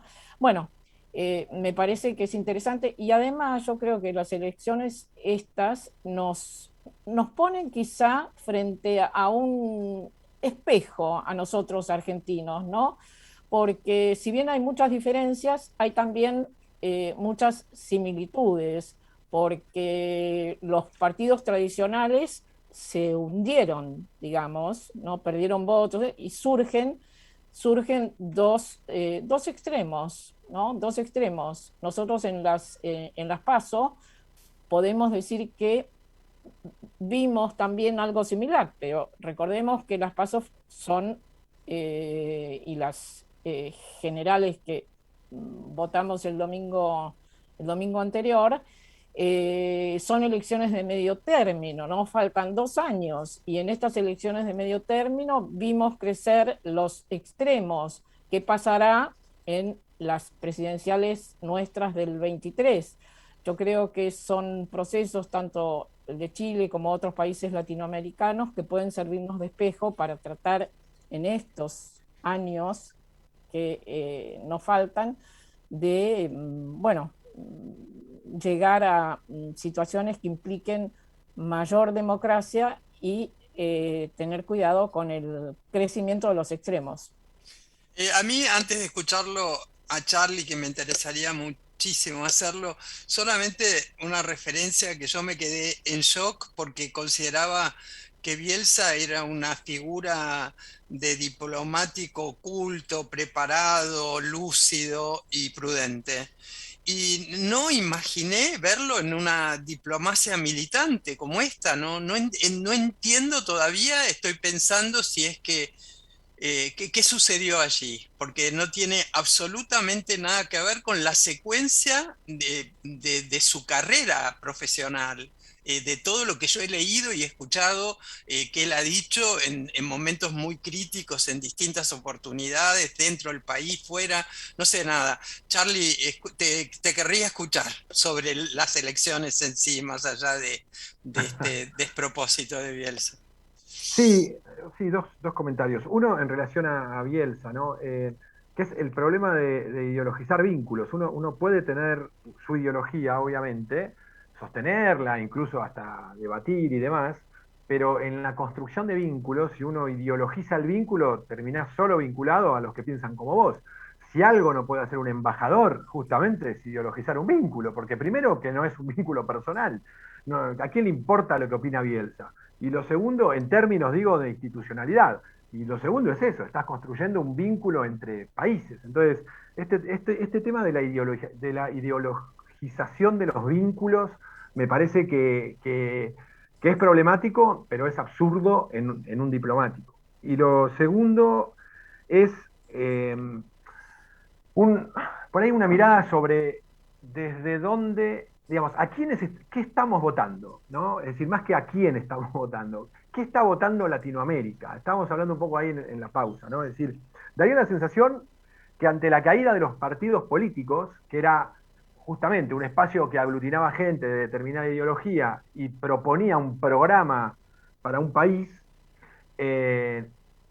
pasamos a votar, por un lado, individuos, ¿no? Claramente, en Chile triunfaron 2 individuos por fuera de las estructuras partidarias y, como decía antes, también fue la misma lógica para elegir a los constituyentes. Pero cuando no se presentan individuos fuertes, que además, como están alejados del poder, digamos, se cumple la teoría de Baglini, ¿no? Esto de cuanto más alejado del poder, más barbaridades podés decir, cuanto más cerca del poder estás, obviamente más responsabilidades tenés. Pero si no se votan individuos, votás alianzas electorales. Pero una alianza electoral no necesariamente sirve después para gobernar. Lo vimos en Argentina, lo vemos en Bolivia, ahora, etc. Entonces, me parece que hay un tema ahí de fondo que plantea Chile, que planteó las elecciones en Argentina, etc., que es qué estamos votando, más que a quién estamos votando, ¿no? ¿Qué formatos estamos votando? Charlie, yo ahí, además de darle la bienvenida a Inés, que llegó un poquitito tarde, pero como la queremos tanto, de todas maneras estamos muy felices de que nos acompañe Inés Sanguinetti y ahora la vamos a escuchar. Yo quería agregarle a lo que vos dijiste y a lo que dijeron Marta y Mercedes un breve comentario de datos. Había 14 millones en condiciones de votar en Chile. Como el voto es optativo, voluntario, votaron 7, un poco menos de la mitad del padrón. Y además, entre los 2 candidatos que van a la segunda vuelta, sacaron el 50% de ese 50%. Es decir, que a los 2 candidatos que van al balotaje los votó un 24% aproximadamente del padrón total. A un candidato que no vive en Chile y que no puede volver a Chile, porque si vuelve puede ir preso y no poder salir más por no pagar alimentos a sus hijos, lo votó un 13% del electorado, que ahora puede ser definitorio en la elección de presidente. Entonces, a mí esa fue mi sensación inicial, más allá de los extremos, más allá de los personajes, me parece que tenemos que volver a lo que dijo Charlie recién. ¿Qué votamos? No a quién votamos. Y me hace acordar a lo que quise mencionar y me ganó la pausa del informativo y no lo pude hacer hace un ratito. En el libro de Charlie hay uno de los prólogos de un activista social boliviano que menciona que los guaraníes convocaban a una asamblea donde se tenían que hacer las propuestas y decía, ahora estamos votando, pero no sabemos exactamente eso, no sabemos qué votamos. A duras penas por ahí sabemos a quién. Pero bueno, la tenemos a Inés, me gustaría que Inés haga algún comentario, el libro ya lo presentamos, pero lo tenemos en pantalla y de última seguimos hablando en torno a la democracia. Inés, ¿cómo te va? ¿Cómo les va, mis amigos y mi gran admirado Charlie? Yo soy fanática de Charlie, así que todo lo que diga no vale. Digamos a la audiencia las verdades, o sea. Perdón por llegar tarde porque me estaba ocupando de hacer las cosas que Charlie dice que hay que hacer. Acá en San Salvador de Jujuy. Escuchar. Escuchar, exactamente, claro. Y dar la palabra. Eso que vos decís de la anécdota de la cultura guaraní en la Gran Asamblea, hay una cosa que voy a robarla del libro de Charlie, que es igualar la palabra. Porque hay una cuestión en qué significa debatir, sobre cómo se construye una conversación, qué cosas sienta las bases de una conversación. En general nosotros, en vez de entender que hay un proceso que lleva una conversación, pretendemos que la conversación sea lo que suceda desde el comienzo. Y esta idea de la Gran Asamblea aborigen, que es igualar la palabra, es partir de la base de las diferencias y encontrar en las formas del decir algo que nos iguale a pesar de nuestras diferencias. Creo que eso es lo que Charlie en ese prólogo está rescatado, ¿no? Y bueno, nada, gracias por ponerle palabras, Charlie, y análisis a la dolencia, al dolor profundo de esta democracia. Creo que tu libro ayuda a sanar, porque ayuda a entender. No es que vas a solucionar con el libro todo, porque hay que ir a constituir ese sujeto que tiene que poder plantearse las cosas que vos decís, ¿no? Así que bueno, igual de todas maneras, como toda persona amorosa, yo voy a plantear mis celos. Vos me tenés que explicar algo acá, que me cayó pésimo en el libro. Cuando vos hablás de la construcción de bienes públicos, que es algo, es una idea y un concepto para introducir en la pedagogía de las escuelas, de los grupos políticos, es decir, deberían preguntarse los niños en la escuela, ¿qué significa construir bienes públicos? ¿Qué son bienes públicos? ¿Quién los debería construir? También debería suceder esto en nuestras organizaciones sociales, no está claro, en nuestras empresas, no está claro, en los partidos políticos que son bienes públicos menos, pero vos ahí decís, hablás de poder entender que bienes públicos es esa suma del gobierno, de los gobiernos, sus programas de gobierno, y la sociedad civil, ¿no? Y la comunidad. Y ahí decís, bueno, tenemos el Estado aportando su capacidad de escala, indudablemente, sea bueno, malo, regular, se supone que eso es lo que pueden hacer, administrar escala. Decís, las empresas aportan calidad, ahí me empecé a poner de mal humor, y las organizaciones sociales especificidad, le ponen una palabra que yo digo, pero este hombre, ¿qué le pasó? A ver, dale, Charlie, a ver. Explicaros un poco más eso. Algo había que poner, Inés. Escúchame. Por supuesto que cada actor aporta mucho más que eso, pero distintivamente, ¿no? En la articulación de los bienes públicos, de la construcción de los bienes públicos, sacándolo de la lógica de que el bien público es aquello que administra el Estado, ¿no? El bien público en la complejidad hoy es todo aquello que está a disposición de todos en igual cantidad y calidad, eso lo tenemos que construir entre todos, y ahí distintivamente, básicamente, el Estado, como bien dijiste, pone escala, el mercado o la empresa aporta calidad en el sentido de que está permanentemente innovando, buscando excelencia, etcétera. Desde ahí planteo el tema del aporte de calidad. Y la sociedad civil, especificidad, porque hay 100.000 ONGs en Argentina, tenés una agenda, para cada agenda tenés 500 organizaciones sociales más o menos. Entonces, así como el Estado es generalista, la sociedad civil puede aportar esa profundidad que muchas veces necesitan las políticas públicas. Ahí va un poco el comentario. Sí. Bueno, ahí me quedé más contenta. Claro, porque me parece que esa palabra know-how, que viste, la academia la propia, que las empresas la apropian, está bueno que podamos decir que estos laboratorios, estas exploraciones que hacemos las organizaciones sociales sobre el conocimiento sobre algunos campos temáticos, lo podemos reivindicar. Y después otra cosa que me gustaba era que también hablando de ciudadanos y de empresas, hablemos de dinero, hablemos de plata, ¿viste? Porque esto que vos decís sobre, imagínate que hubiera una campaña que hacemos desde Al Derecho y al Revés, en donde los que estamos con OSDE o con OMINT o con no sé qué, decimos, a ver, vamos a hacer un aporte, por lo menos por 3 años, al Hospital Pirovano y yo al Garrahan y el otro a no sé dónde, y nos vamos masivamente a anotar en la salud pública, usando ese dinero que lo poníamos en un lugar, en otro, a ver si en 3 años cambia. ¿Viste como una especie como quien hace experimentos? Me parece que las empresas estaría bueno que además de calidad tomen el desafío del dinero, es decir, ¿qué problema hay que solucionar? ¿Estamos todos de acuerdo que es este? Es decir, invitar a la mesa a que las empresas hablen de eso y después preguntarle, ¿y esto qué número tiene? Ok, ¿de dónde sale la plata? Sí, bueno, podríamos... Dale, cerralo, Charlie, y vamos a la pausa, dale. No, para completar el comentario de Inés, así como las empresas podrían poner, ¿no?, su aporte y nosotros como individuos a las cooperadoras de un hospital, los funcionarios públicos también podrían dejar de atenderse en OSDE y atenderse en los hospitales públicos. Sería un gran ejemplo para la comunidad y seguramente sacarían y operarían muchísimo mejor las políticas públicas de salud si los funcionarios públicos y los políticos, sobre todo, se atendieran en los hospitales públicos. Sería muy bueno, realmente. Ya estamos con nuestro invitado de Otras Voces, lo tenemos a Matías Garrido en imagen y volvemos con él en un minutito. Nos vamos a la pausa. Ecomedios.com AM1220. Estamos con vos.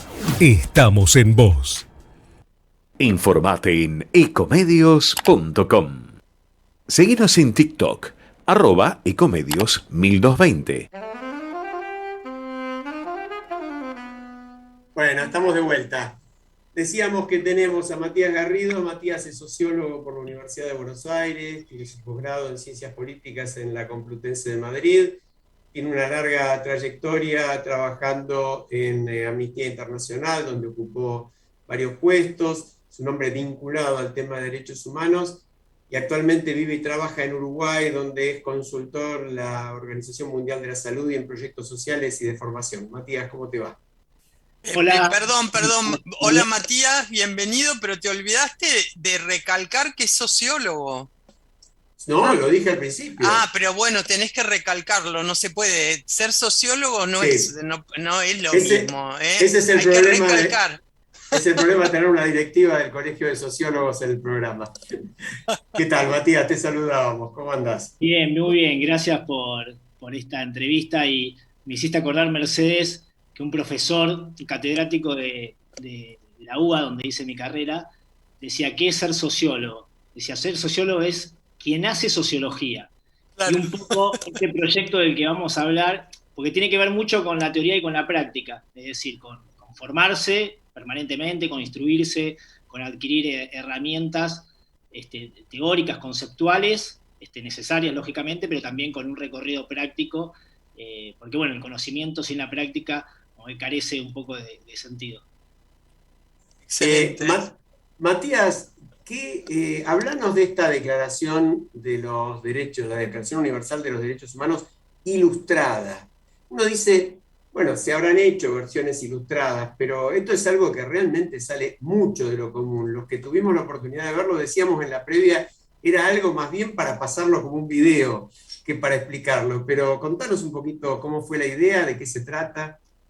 Bueno, como bien decías, Alejandro, o sea, no es la primera vez que se hace una ilustración de la Declaración Universal de los Derechos Humanos, y en la pandemia, digamos, se me ocurrió con esta idea también de hacer llegar de alguna manera la esencia, el espíritu de la Declaración Universal a mayores audiencias, a mayores públicos, tratar de alguna manera vincular arte y derechos humanos, o de quitarle a veces esa rudeza que tiene el lenguaje jurídico, ¿no?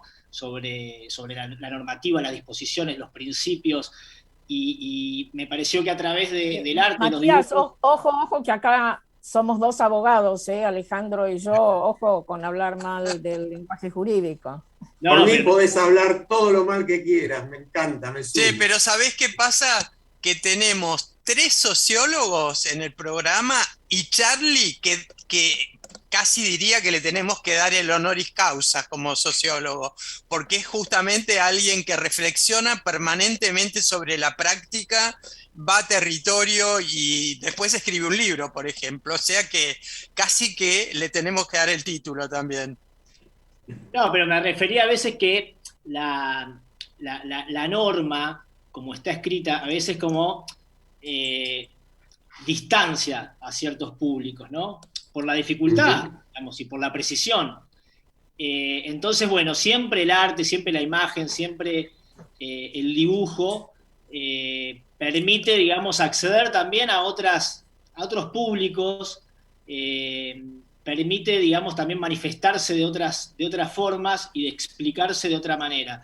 Entonces me pareció, dije, bueno, como yo no soy dibujante, dije, bueno, voy a convocar a algunas personas que saben de ese oficio para que cada artículo de la Declaración Universal, son 30 artículos, puedan ser graficados por un artista. Primero, inicialmente era un artista. Entonces llamé a la primera artista que tenía al alcance, que es una cuñada, María Sivak. Entonces ella me dijo, yo te hago uno, no te hago los 30. Pero bueno, entonces dije, la verdad que tiene razón, no voy a hacer que, digamos, dedique toda esta pandemia, que no sabemos hasta cuándo duraba, graficando toda la Declaración Universal. Entonces se me ocurrió complejizarlo, no solamente convocando a otros 29 artistas, sino que dije que cada artista que convoque sea de un país diferente de América, del continente americano. Entonces, nada, el resultado es 30 artistas que ilustran los 30 artículos de la Declaración Universal de los Derechos Humanos. Y bueno... Matías, ese proceso me parece sumamente interesante y creativo.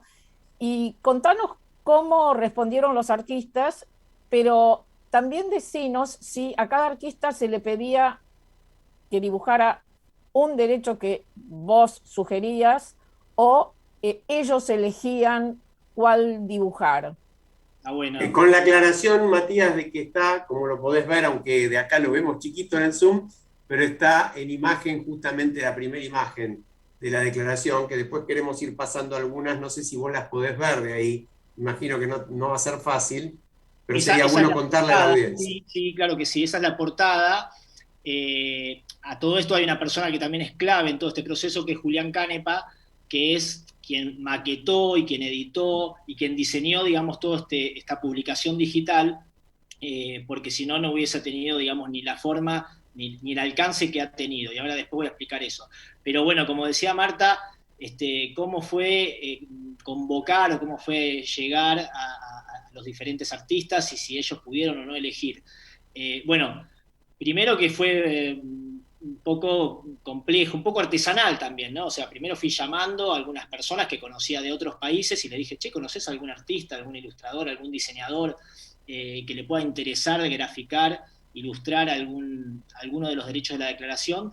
Y así fui llegando, a través de profesores universitarios, a través de activistas, a través de amigos y contactos. O sea, no es tan difícil llegar, finalmente se llega. Ustedes saben que tienen algún recorrido en todo lo que es lo territorial, el activismo, que se puede acceder, digamos, a todas las personas, siempre y cuando haya una causa noble por detrás que amerite, digamos, ser acompañada. Y la gente se fue sumando. Y todos fueron procesando, digamos, esta iniciativa y eligiendo, digamos, el derecho que querían graficar. El que no pudo elegir fue el último. Al último le dijo, mira, ya están hechos los 29 artículos, te queda el 16. Digo, o sea, a ese sí se le impuso. Pero no hubo ninguna limitación tampoco en lo que tenía que ver con qué tipo de dibujo, qué tipo de técnica debía utilizar. Fue simplemente decirle, acá tenés 30 artículos, elegí el que más te convoque, el que más te conmueva, el que más te represente y dibujalo. La única limitación que había era la dimensión, que eran 30 por 30, son imágenes cuadradas, y un tipo de calidad necesaria, que bueno, ahí me acompañó el diseñador Julián Canepa de todo esto, que bueno, la tenían que enviar en una cierta calidad para que no pierda nitidez cuando se agrandaba, o cuando, digamos, hacía póster, o cuando se hace postales, o cuando se proyecta sobre alguna pared, porque detrás de todo esto no era exclusivamente hacer un trabajo para mí o para los que, digamos, fueron los realizadores, sino que la idea era generar un instrumento, una herramienta de difusión de la Declaración Universal y de compartir y de incluso como un elemento pedagógico, ¿no? De hecho, esto se trabajó en algunas escuelas, en diferentes ámbitos sindicales, en diferentes ámbitos incluso académicos, se llegó a discutir, y nada. Matías, perdóname que te interrumpo, pero quiero que la audiencia pueda ir primero a derechosilustrados.com. Sí. Derechosilustrados.com, pueden acceder a toda la presentación, yo la recomiendo, es para quedarse un largo rato y además para, digamos, volver a leer el texto de la maravillosa Declaración Universal de los Derechos Humanos, pero acompañado por las imágenes es más fuerte. Y en Instagram lo tienen en @derechosilustrados, ¿verdad? O por lo menos, si van por la web, instagram.com/derechosilustrados lo tienen. Yo creo que si lo buscan como @derechosilustrados lo encuentran. Y me parece que hasta en Twitter también están. Sí, ahí, digamos, en la página web se puede descargar la publicación y aparecen también todas las redes, y no solamente, digamos, donde se puede arrobar, sino también está la dirección de cada uno de los artistas y sus redes sociales, para que si alguna persona, no sé, se ve conmovida o le alcanza alguno de esas ilustraciones, se pueda poner en contacto directamente con el artista y nada, o conversar sobre esta obra, o conversar sobre esa obra del artista, porque acá tenemos artistas que son algunos noveles y algunos que son que tienen una gran trayectoria. Hay diferentes edades. Contanos esta que está en pantalla ahora, por ejemplo. No sé si la estás viendo. Sí, no recuerdo exactamente, creo que es la del venezolano. Si me permiten un minuto, la busco acá en la... Pero sí, esta... A ver...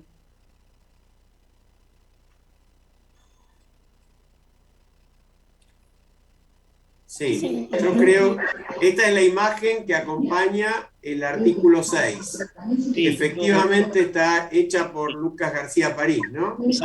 Exacto, es el venezolano, el representante de Venezuela, en la que, digamos, representa el derecho a la personalidad jurídica. A ver, ¿cómo llegué a Lucas?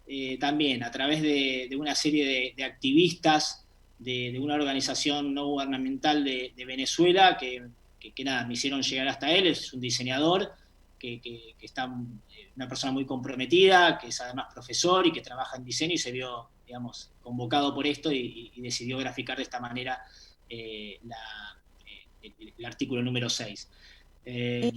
Contanos, Matías, si Naciones Unidas se ha involucrado en la difusión a partir de la presentación de este producto, que yo creo que es fantástico, o qué organizaciones lo están difundiendo, y sobre todo qué áreas educativas lo han tomado y lo están utilizando en sus tareas habituales. Bueno, a ver, ahí estamos viendo la imagen del artista cubano, que a mí me interesa. Perdóname que te agrego, ¿no? Artículo 10. Toda persona tiene derecho en condiciones de plena igualdad a ser oída públicamente y con justicia por un tribunal independiente e imparcial para la determinación de sus derechos y obligaciones o para el examen de cualquier acusación contra ella en materia penal. Claro. Fíjense la balanza, miren la balanza, ¿no? Está súper interesante, y como les decía, me interesaba que estén desde Canadá hasta Argentina algún representante de todos esos países. Obviamente hay más territorios en América, pero bueno, cuando logré acceder a 30 territorios dije, bueno, hasta acá llegamos.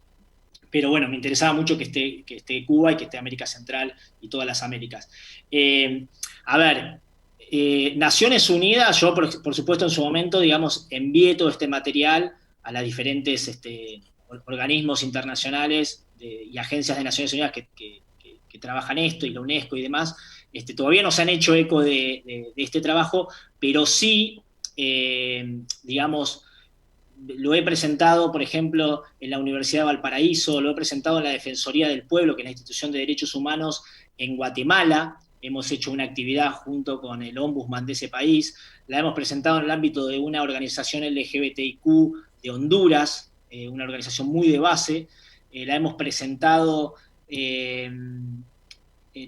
ahora, por ejemplo, Belice se ha hecho eco de esta publicación y la van a hacer pósters y postales y van a hacer actividades lúdicas y de carácter pedagógico de parte de la Comisión de Derechos Humanos de ese país. Es decir, instituciones oficiales se han hecho eco de esta obra y también sindicatos. Por ejemplo, en Colombia un sindicato realizó una actividad sobre esta publicación. Es decir, de los más diversos ámbitos, tanto activistas como sindicales, como universitarios o incluso presenciales, se ha desarrollado actividades en escuelas públicas con esta obra para reflexionar, para debatir, para discutir sobre los derechos humanos. Así que, digamos, es de lo más variopinto, lo más verdad. Claro, y una pregunta, porque sé que también has tenido contacto con la Defensoría del Pueblo de nuestro país, Defensoría del Pueblo sin defensor del pueblo, pero que tiene un equipo de gente que está trabajando en el tema, y sé que han expresado interés, ¿no?, sobre estas declaraciones ilustradas, estos derechos ilustrados. Lo van a publicar hoy, o sea, ya me lo habían confirmado, pero hoy, digamos, se pasó a imprenta, digamos,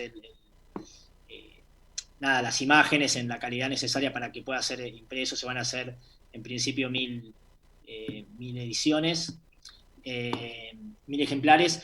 Y sí, está buenísimo que la Defensoría también del Pueblo, como Institución Nacional de Derechos Humanos, se haga eco, digamos, de este material, y en el marco del Día Internacional de los Derechos Humanos, que es el 10 de diciembre, pueda producir esta publicación en papel. Ha llegado finalmente al papel.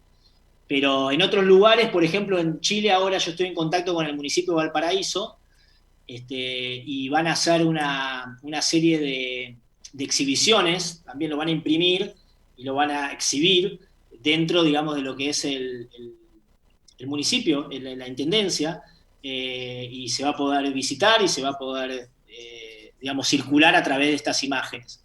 Ahí vemos, por ejemplo, la imagen de El Salvador, Judith Umaña, que es una persona que me tardaba en enviarme, digamos, la imagen.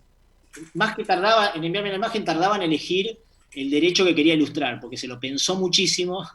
Ella nació en el exilio por la guerra de El Salvador, o sea, sufrió en carne propia también las vulneraciones a los derechos humanos, su familia tuvo que exiliarse, entonces, bueno, ella representó, si mal no recuerdo, lo que es el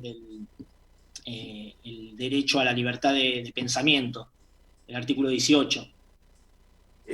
Sí, y la anterior, que me parecía muy impresionante, le voy a pedir a Gerardo si puede volver a la anterior, que era justamente el de la libertad de expresión y de opinión, y que incluye... Sí, el 19.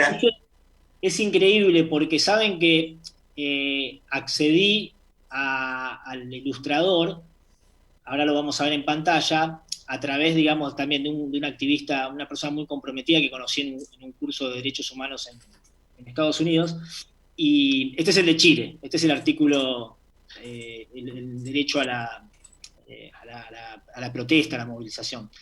Pero les contaba que si podemos poner el artículo número 19, que es el de la libertad de expresión, el artista al que accedí era un artista poco conocido en Brasil, y sin embargo hizo una caricatura de Bolsonaro en su momento.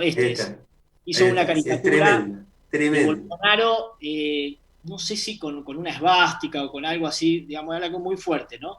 Entonces, este artista desconocido fue señalado por presidencia de Brasil y fue, digamos, pedido por la justicia para que vaya a declarar y demás. Obviamente su popularidad, digamos, creció exponencialmente, ahora es un gran ilustrador y es difícil que pueda volver a hacer otro trabajo para mí, porque lo requieren de todos lados, y hizo una obra sumamente interesante que bueno, lo dice todo, ¿no?, en relación a la libertad de expresión. Sí, sí, y que es muy adecuada en un día como hoy, después de las bombas contra Clarín, ¿no? Parece que es una buena imagen, porque las rejas se pueden armar con cualquier cosa, no solamente con eso. Charlie, Inés, agréguense. Sí, quería sumarte, Matías, que si había autorización, nosotros trabajamos en formación docente con herramientas lúdicas y artísticas, y este trabajo es genial, así que nosotros damos talleres donde, virtuales, con reuniones sincrónicas, pero también enviamos material y ejercitaciones, y todo este trabajo es riquísimo, porque uno de los disparadores de los aprendizajes es el pensamiento en imágenes. Entonces, tus imágenes, que son de estos artistas muy elocuentes, permiten que antes de hablar de la declaración y de la ley, los alumnos puedan decir, esta imagen de qué te habla, ¿viste? Relatá de qué se trata, lo crítico de esta imagen, qué nos narra, y después lees y después haces con eso una narración. Es decir, hay muchas cosas para hacer que tienen que ver con capturar lo que en educación son los saberes previos, que son los que permiten la apropiación, no escucho, ¿viste? Sino que ya... Da para jugar con todo, se puede trabajar con un solo artículo y dar una clase con un solo artículo, y debatir o reflexionar sobre ese artículo y sobre su alcance y sobre sus riesgos y sobre sus debates actuales, o se puede trabajar sobre la obra completa, sobre cómo, digamos, el arte también posibilita, digamos, transformar la realidad, o cómo es un vehículo para la movilización. Si, por ejemplo, yo diseñara una actividad con esto, ¿la puedo usar y puedo mandar todo este material, o le tengo que pedir autorización a alguien? No. Se puede enviar, se puede, digamos, de hecho, es una página web, desde ahí se puede descargar el PDF, y me consta, digamos, que en diferentes lugares se ha impreso para trabajar en aulas. Yo Perfecto. mismo, o sea que está disponible. Lo único, digamos, que cuando se hizo una publicación en papel o cuando es algo, digamos, más grande, yo se lo acerco, digamos, a los autores, a los ilustradores, pidiendo el permiso. Pero bueno, siempre que no sea con fin de lucro. Perfecto. Bueno, gracias. Lo vamos a hacer y te vamos a contar. Por favor. Charlie. Sí, Matías, felicitarte ante todo por el trabajo y preguntarte sobre el tema de los tratados. Este Tratado de Derechos Humanos es de 1948 y tal vez haya sido a nivel global el principal acuerdo mundial en función de la agenda de derechos. ¿Vos estás viendo que haya voluntad a nivel global, ¿no?, de avanzar en algún otro tratado de los muchos que se necesitan para encuadrar varias agendas, ¿no?, a nivel global? ¿Cómo ves esto? A ver, yo creo que la declaración fue una manifestación política, después obviamente del desastre de lo que fue la Segunda Guerra Mundial, y fue, digamos, un posicionamiento, sobre todo de Occidente, que después, bueno, fue progresando, porque hubo un montón, digamos, de legislación, de tratados, de disposiciones, de principios, de normas vinculadas a los derechos humanos que después se fueron creando, así como también los órganos de protección y agencias de Naciones Unidas, pero también organismos regionales que fueron, digamos, creándose para promover y a la vez proteger los derechos consagrados en la declaración. Yo creo que, digamos, los avances de aquel entonces han sido muchísimos, pero bueno, está clarísimo que todo el camino que nos queda por recorrer, ¿no es cierto? Sobre todo justamente, Matías, no sé si escuchaste la totalidad del programa de hoy. En un momento, cuando pasamos el audio de Marcelo de Jesús, que es el corresponsal en Washington, habló de algo que está ocurriendo en Estados Unidos, que ha ocurrido muchísimas veces, de la habilitación, para algunos funciona habilitación de la tortura. Y esto evidentemente es una violación patente de derechos humanos.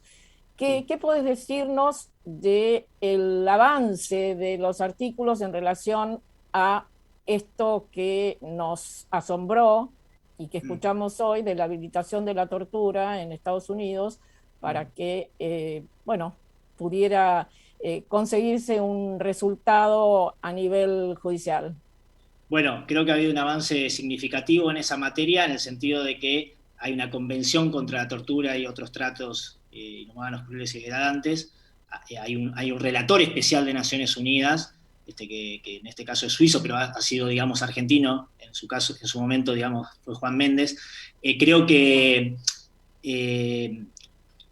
esta habilitación o esta discusión,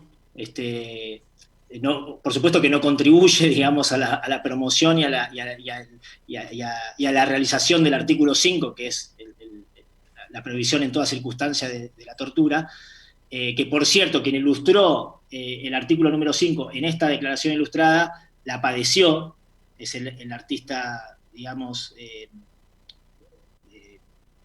creo que es de Nicaragua. Hamilton Francisco, de Nicaragua. Sí, Hamilton Francisco es de Nicaragua. ¿Podemos ver a nuestra producción? No lo prometí porque no sé si la tenemos. el artículo 5 ilustrado mientras Matías nos cuenta?